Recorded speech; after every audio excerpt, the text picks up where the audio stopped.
Hello, good afternoon everyone.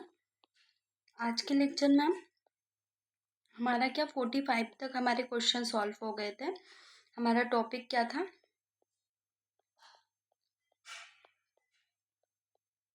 हमारा topic था भारतीय राष्ट्रीय कांग्रेस। तो इसके हमने 45 क्वेश्चन सॉल्व कर लिए थे।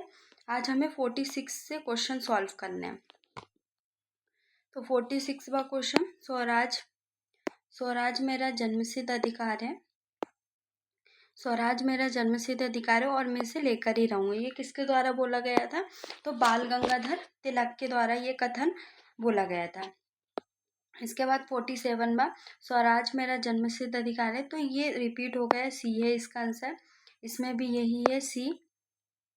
49वां, इसमें भी यही है, स्वराज। तो इसमें भी आंसर क्या है? बाल गंगाधर तिलक।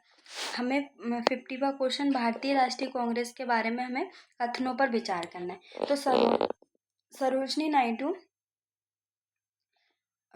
कांग्रेस की अध्यक्ष होने वाली प्रथम महिला थी। तो इसका आंसर क्या है? एनी बेसेंट थी। इसके बाद CR दास ने जब कांग्रेस के अध्यक्ष के रूप में कार्य किया था, वे जेल में थे। तो इसका आंसर ये सही है। इसके बाद एलन एक्टेवियन होम प्रथम ब्रिटिश नागरिक थे जो कांग्रेस के अध्यक्ष बने थे। तो ये अध्यक्ष नहीं बने थे, सचिव बने थे।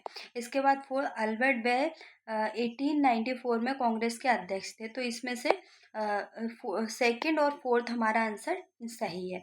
तो इसके बारे में हम पढ़ लेते हैं। भारतीय राष्ट्रीय कांग्रेस की प्रथम महिला अध्यक्ष होने का गौरव एनी बेसेंट को प्राप्त था, जिन्होंने वर्ष 1917 में कलकत्ता अधिवेशन की अध्यक्षता की थी। एहो हुम भारतीय राष्ट्रीय कांग्रेस के संस्थापक थे और इसके अध्यक्ष कभी नहीं रहे, केवल महासचिव बने थे। VR दास ने वर्ष 1922 में गया अधिवेशन की अध्यक्षता की थी, जबकि वर्ष 1921 में अहमदाबाद अधिवेशन में CR दास को अध्यक्ष नामित किया गया था, परंतु इस दौरान उनके जेल में होने के कारण इस अधिवेशन की अध्यक्षता हकीम अजमल खां के द्वारा की गई थी। तो हमको यह हकीम अजमल खां का नाम याद रखना है। और दास ने जेल में कांग्रेस अध्यक्ष के रूप में कार्य किया था। अल्फ्रेड बे मद्रास अधिवेशन 1894 में भारतीय कांग्रेस के अध्यक्ष बने थे, इसलिए सेकंड और फोर्थ आंसर हमारा ठीक रहेगा। इसके बाद 51वां, किसने कहा था कि कांग्रेस आंदोलन ना तो लोगों द्वारा प्रेरित था, ना ही यह उनके द्वारा सोचा या योजनाबद्ध किया गया था। तो ये किसके द्वारा? लाला लाजपत राय के द्वारा किया गया था, जिसने कांग्रेस की अध्यक्षता नहीं की थी। इसके लाला लाजपत राय ने अपने एक लेख में जो अभी हमने पढ़ा वही बोला है इसमें।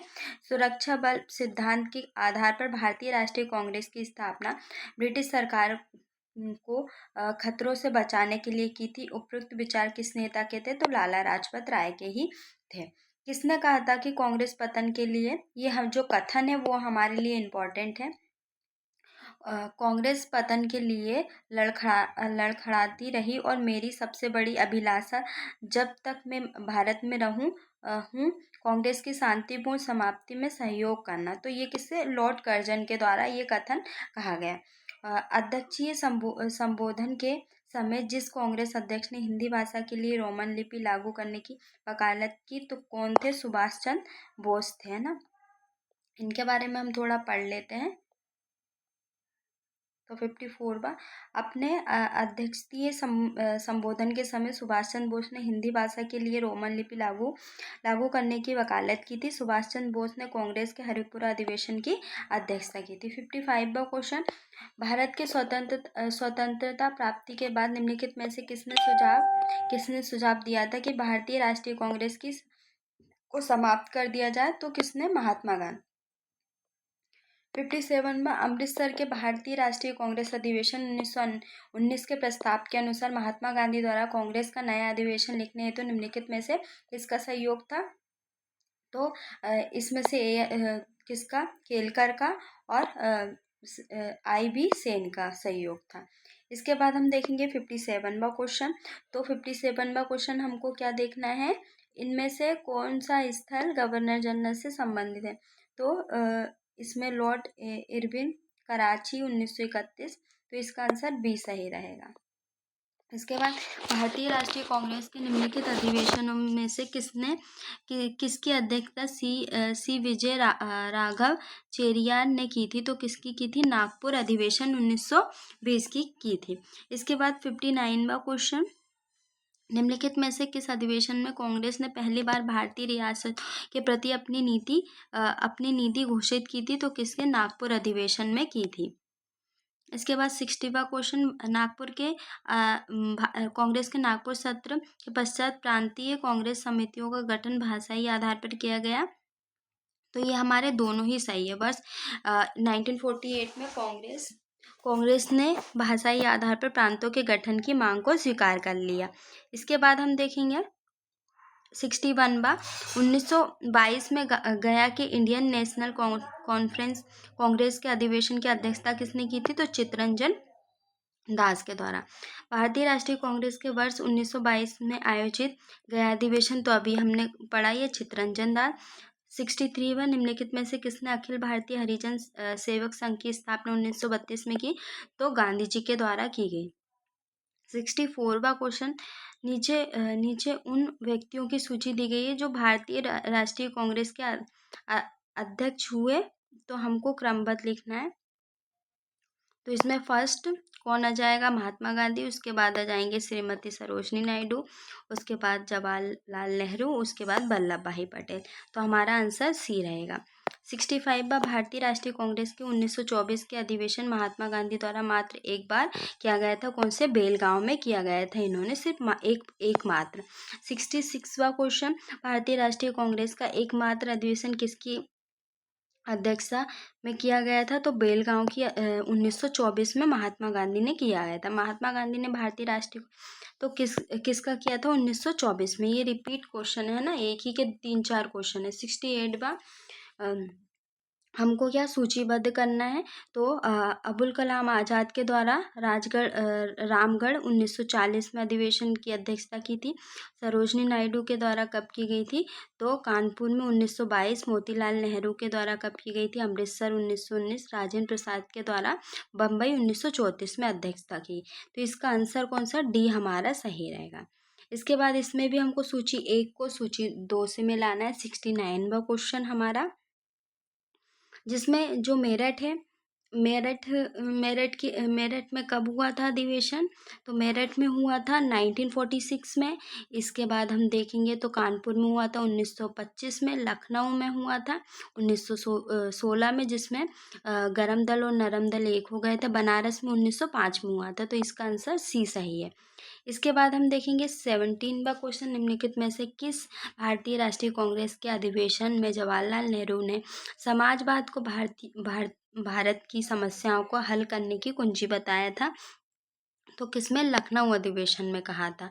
71वां क्वेश्चन, वर्ष 1938 के भारतीय राष्ट्रीय कांग्रेस के हरिपुरा अधिवेशन की अध्यक्षता किसके द्वारा की थी? सुभाष चंद्र बोस के द्वारा। से वर्ष 1938 में किसके द्वारा की थी? तो किसके? वल्लभ भाई पटेल के द्वारा। ये एमपीपीएससी के प्री 2014 में ये क्वेश्चन आया हुआ है। इसके बाद हम देखेंगे 73वां क्वेश्चन, इनमें से कौन सबसे कम आयु में भारतीय राष्ट्रीय कांग्रेस के अध्यक्ष बने थे? तो अबुल कलाम आज़ाद बने थे। ये भी हम देख लेते कब, तो मौलाना अबुल कलाम आज़ाद वर्ष 1923 में दिल्ली में आयोजित भारतीय राष्ट्रीय कांग्रेस के विशेष सत्र में अध्यक्ष बने थे। 74वां क्वेश्चन, इसमें हमको सूची 1 को सूची 2 से अंसारी के द्वारा कब की गई थी अध्यक्षता? तो मद्रास में। पुरुषोत्तम दास टंडन के द्वारा कब की गई थी? तो इनके द्वारा नासिक की अध्यक्षता। इसके बाद सरोजनी नायडू कानपुर और सुभाष चंद्र बोस हरिपुरा। अभी हमने देखा, तो इसका आंसर सी सही है। इसके बाद 75 का क्वेश्चन, निम्नलिखित में से कौन लगातार 6 बार भारतीय राष्ट्रीय कांग्रेस के अध्यक्ष बने थे? तो अबुल कलाम आज़ाद बने थे। इसके बाद हम देखेंगे 76वां, जब भारत स्वतंत्र हुआ था उस समय कांग्रेस के अध्यक्ष कौन थे? तो जेपी कृपलानी थे। 77वां क्वेश्चन, भारत के विभाजन के समय भारतीय राष्ट्रीय कांग्रेस के अध्यक्ष थे, तो कौन थे? जेपी कृपलानी। इसके बाद 78 पे जनगणना पहली बार किस अधिवेशन में गाया गया था? 1911 के अधिवेशन में रविन्द्रनाथ टैगोर के द्वारा इनका मूल रूप बांग्ला में रचित और संगीतबद्ध किया था। 79 में और लास्ट क्वेश्चन हमारा, भारतीय राष्ट्रीय कांग्रेस का अंतिम अधिवेशन जिसमें बाल गंगाधर तिलक ने भाग लिया था, तो अमृतसर अधिवेशन 1919। तो हम देखेंगे हमारा आज का जो टॉपिक है, जो भारतीय राष्ट्रीय कांग्रेस है, वो हमारे 2 लेक्चर में हमने कंप्लीट कर लिए। अब हमारा नेक्स्ट टॉपिक क्या रहेगा, तो भारत में गरम दल और नरम दल की के बारे में हमको देखना है, तो हम उसके PYQ नेक्स्ट लेक्चर में देखेंगे।